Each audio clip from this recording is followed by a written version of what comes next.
হাতে গোনা কয়েকটি দিন পার হলে মুসলিম সম্প্রদায়ের মানুষের খুশির ঈদ, এবং সেই ঈদে মুসলিম সম্প্রদায়ের মানুষেরা তারা কুরবানি করবে, এটাই স্বাভাবিক। এবং এই মুহূর্তে যে পরিস্থিতি নেমে এসেছে, ইতিমধ্যেই একাধিক গরু ব্যবসায়ীরা তারা কিন্তু রয়েছে আতঙ্কে। তারা বলছে এই কুরবানির ঈদের যদি আমরা গরু না বিক্রি করতে পারি, আমাদের মরা ছাড়ার কোনো রাস্তা থাকবে না। কার্যত এই এমনই দাবি করছেন এবং এমনই বক্তব্য রাখছেন যারা সাধারণ গরু ব্যবসায়ীরা রয়েছে। আমরা গতকালকে গিয়েছিলাম বামুনিয়ার অন্তর্গত ঘোষপাড়া এলাকায়, আজকে আমরা গিয়েছিলাম ক্যানিং পূর্ব বিধানসভার অন্তর্গত শাকশহর এলাকায়, এবং এই মুহূর্তে আমরা উপস্থিত হয়েছি ভাঙড় বিধানসভার অন্তর্গত বামুনি এলাকায়। সেই এলাকায় যারা গরু ব্যবসায়ীরা রয়েছে তারা কার্যত কান্নায় ভেঙে পড়লেন। আমরা কথা বলবো যারা স্থানীয় গরু ব্যবসায়ীরা রয়েছেন, আমরা তাদের সঙ্গে কথা বলবো। এই মুহূর্তে তাদের কি বক্তব্য, তাদের কি দাবি, তারা কি বলছে শোনাবো আপনাদের। ওরা তো বারণ করে দিয়েছে সরকার, কোনো পার্টির আসছে না, কলকাতাতে আসবে তারা তো গরু নেবে। তা আমাদের খাটালে 20টা গরু আছে, একটা গরু তো প্রায় 2 লাখ 2.5 লাখ 3 লাখ করে বলে গেছে, তবু তারা ভয়তে আসছে না। আমরা এই গরুগুলো কি খাওয়াবো, কি দেবো ওদেরকে, এই পর্যন্ত কি খাওয়াবো? আমাদের এখনো নিজেদের সঙ্গে চলছে না, আমরা কি দেবো? আমার স্বামী তো বলছে যে আমার আত্মহত্যা করা ছাড়া রাস্তা নেই। তাহলে স্বামীটা যদি আত্মহত্যা করে কিছু করে তা আমরা কি নিয়ে বাঁচবো? তাহলে সরকার কেন এসে এইগুলো করছে? সামান্য 15 দিন এসছে সরকার, 15 দিনে এসে বিভিন্ন রকম করছে, গরু কুরবানি হবে না, কুরবানি এবছর তো দিতে দেখ, গত বছর না আমরা নাই করবো। আমাদের একটা বাচ্চা পড়াশোনা করছে বাইরে, তাদের খরচাপাতি কি করে জবাবো? আমাদের তো মৃত্যু ছাড়া কোনো রাস্তা নেই, আমরা কি করব? আমাদের কত টাকা ভুষির দোকানে দেনা, সোমবার দিনকে হালকাতা, সেই হালকাতা আমরা কোথায় পাবো টাকাটা? তারা তো শুনবে না, ওদেরকে তো হালকাতা করতেই হবে। তাহলে এই গরুগুলো বিক্রি হচ্ছে না, আমরা কি খাওয়াবো ওদেরকে? কি খেতে দেবো?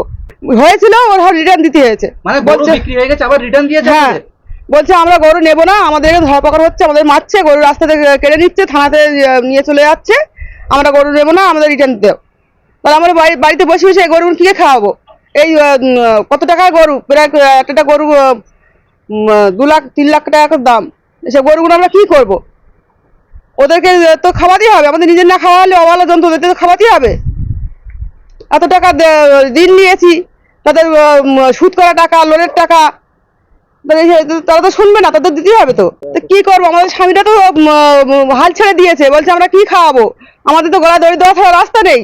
তাহলে আমাদের স্বামীরা যদি কিছু করে ফেলে তা আমরা বাল বাচ্চা কোথায় যাবে? এতিম হয়ে যাবে তো।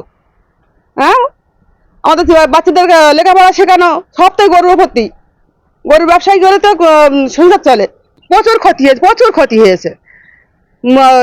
বামপন সরকার ছিল এরকম হয়নি, তৃণমূল সরকার ছিল এরকম হয়নি, এই সরকার 15 দিনে বসে সমতায় বসে এইগুলো করলো। আমাদের দাবি কুরবানি হতে হবে, দিতে হবে, রাস্তায় যে গাড়ি ধরপাকড় হচ্ছে সেগুলো বন্ধ করতে হবে। তারা যেন কলকাতার লোকজন এসে গরুগুলো কিনে নিয়ে যায়, কুরবানিটা যেন ভালোভাবে হয়। ওরা তো বলছে আমরা কি করবো, আমাদের এখানে ধরছে, ধরে গরু তুলে নিয়ে চলে যাচ্ছে, রাস্তাতে মারধর করছে, তারা ভয়তো আসছে না। সরকারের এই নিয়মের এতে যাচ্ছে, বলছে আমরা কুরবানি এত করবো না, খাসি করবো। হ্যাঁ, 14 বছর গরু, 14 বছর গরু কোথায় বাঁচে? 14 বছর গরুটা, 14 বছর গরু বাঁচে? গরু তো আমাদের মেন, এখান তো আমাদের প্রায় 15 লক্ষ টাকার গরু আমি তুলেছি, ঠিক আছে। যে গরুগুলো এই যেরকম এই গরুটা 3 লক্ষ টাকা বিক্রি হয়ে গেছিল, এই গরুটা কালকের ফেরত দিয়েছে যে আমরা গরু টোটালি নেব না। ওরা যে সমস্যায় পড়তেছে কলকাতার লোক, সেই গরুগুলো ওরা যে এখান থেকে নিয়ে শান্তিভাবে কুরবানি করবে, তারা বলছে তো আমাদের এখানে টোটাল মানা করে দিয়েছে পুলিশ, আমাদের টোটাল এইখানে ঘরে এসে মানা করে দিয়ে যাচ্ছে। যারা একটা দুটো গরু নিয়ে যাচ্ছে তাদের গরু নিয়ে ছেড়ে দিচ্ছে ওইখান থেকে। তারা বলছে যে আমরা এত টাকা দিয়ে গরু নিয়ে এখান থেকে যে আমরা কুরবানি যদি না দিতে পারি তাহলে আমরা গরু নিয়ে কি করব? এমন একটা সরকার এসছে এখানে আমাদের পশ্চিমবাংলার মধ্যে, এই সরকার আমরা টোটালে চাই না। কি সরকার? এত জালেম সরকার। এই জালেম সরকার আমাদের তো হিন্দু মুসলমান এখানে, আমার বাড়ি ছিল কাবিলডাঙ্গায়, আমি কাবিলডাঙ্গাতে উঠে বামনে এসেছি, আমার পাশেই এখানে ঘোষপাড়া আছে, তাদের তো প্রতি ঘরে ঘরে গরু, এখানে মুসলমানের মধ্যে আমি একাই ব্যবসাদার, এখানে এখানে আর মুসলমান নেই। মানে আমরা সরকারের কাছে আবেদন করছি যে গরুগুলো আমাদের বিক্রি করার অন্তত এবারটা অন্তত এ করে দেব, আমাদের ঈদের তো আর সময় নেই। যদিও অর্ডার দেয় সরকারে, গরুগুলো আমাদের আর 2.5-3 লাখ টাকা বিক্রি হবে না, আমরা এখন 1.5 লাখ টাকা করে হলি, 1,20,000 করে হলি গরুগুলো বিক্রি করে দেবো। আমার এরকম পরিস্থিতি আছে, আমরা যে গরুগুলো খাওয়া দেবো সেরকম পরিস্থিতি নেই। আর আমরা কোরবানি হয়ে গেলে গরুর কোনো হালে খাওয়া দিতে পারবো না। আমার ভুসির দোকানে 5 লক্ষ টাকা দেনা আছে, আমার এই টাকাটা আমি সম্পূর্ণ লোন থেকে লোন নিয়ে বা শোধ করে 5 টাকা হারে 10 টাকা হারে শোধ করে নিয়েছি টাকা নিয়ে এই ব্যবসা। প্রতিদিন আমার 4 বস্তা করে ভুসি লাগে, এক বস্তা ভুসির দাম 1200 টাকা। শুধু এই নয়, এদের ম্যাশ লাগে, ওষুধপালা লাগে, ক্যালসিয়াম লাগে, পাউডার লাগে, বিভিন্ন রকমের। এই যে বড় বড় গরুগুলো আমরা যে পালন করবো, আর এদের সমস্যা, নানান রকম সমস্যা হবে। এদের যদি বাইচান্স কোনো পায়ে ব্যথা হয়, কোনো কিছু যদি হয়, একবার এই গরুটা হঠাৎ আমার সেদিনকে পায়ে ব্যথা হয়েছে, 1400 টাকার ওষুধ লেগেছে। বড় বড় গরু, ভারী গরু, এদের রাখার কোনো হালে আমাদের আর নেই, সমর্থন নেই একেবারে। এই বাংলা তো সোনার বাংলা বলে তো গরিব মানুষের পেটে লাথি মেরেছে, সোনার বাংলা বলে গরিব মানুষের পেটে তো লাথি মেরেছে। এ কি সরকারে?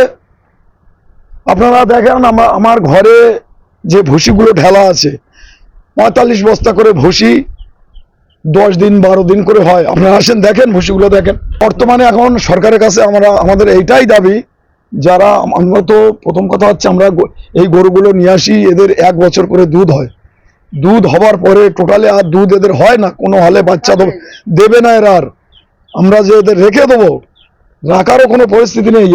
এদের রেখে দিলে এবারে গরু সব শরীর খারাপ হবে, নানান রকম। আমাদের নিজেদেরই খাবার জোটাতেই পারিনি, যে এদের খাবারটা কোথা থেকে জোটাবো আমরা? গরু যদি না বিক্রি হয়, আমাদের একমাত্র মরা ছাড়া কোনো রাস্তা নেই, কোনো বিকল্প রাস্তা দেখা যাচ্ছে না আমাদের। আর আমাদের ছাড়বে না, কোনো হালে ছাড়বে না আমাদের। তোমরা একটু চেষ্টা করো না তো, আমার ছেলেটা তো পাগল হয়ে যাচ্ছে, বাড়ি যাই পার না, কি কেঁদে কেঁদে মধ্যে এতটা গরু কি হবে? তোমরা একটু দয়া করে একটুখানি ইয়ে করে রাস্তা বের করে দাও। রাস্তা না বের করলে আমার ছেলে বাঁচবে না। আজ আর কত বছর, আজ 1 বছর বুঝতেছে দিনা করে আজকে। তোমরা একটু দয়া করে একটু রাস্তাটা বের করে দাও। বের না করলে বাঁচবে না তো। আমার ছেলে একদম বাড়ি যায় না, পাগল হয়ে যাচ্ছে, কি করে বাঁচবে?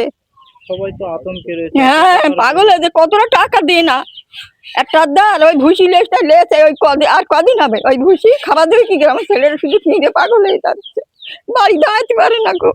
আর কতটা টাকা দেনা ঘাড়ের ওপরে আজকে রে, এসব দেনা কোন কাজ দেবে? ও গরু না বেচতে পারলি? তোমরা একটু দয়া করে একটু রাস্তাটা বের করে দাও, না দিলে তো উপায় নেই। আজ কত টাকা দেনা করেছে, ওইসব দেনাটা কমলে থেকে দেবে? হ্যাঁ, সারা জায়গায় দেনা করে ফেলেছে। ভুসির দোকানে কত টাকা দেনা, তারা তো টাকা চাচ্ছে, একটু কমনি পাবে টাকা, তা দেবে, টাকাটা দেবে কম থাকে। তোমরা একটু দয়া করে একটুখানি রাস্তা বের করো, না বের করলে উপায় নেই, গরিব মানুষ একদম মারা পড়ে যাবে। সরকারের কাছে কি যাবে? সরকার এখন গরুগুলো লেখ, আর না না তো আমাদের টাকা দেখ, ঝেড়ো কাজটা করুক, গরুগুলো ওনারা লেখ, কমলে যাবে। গরিব মানুষ আজকে কত টাকা দেনা করে ফেলেছে, আমার ছেলেটা পাগল হয়ে যাচ্ছে, বাড়ি দাঁড়ায় না, 1 ঘড়ি বাড়ি দাঁড়ায় না, রাস্তাকে ঘোটাঘুটির মধ্যে চেয়ে দিয়ে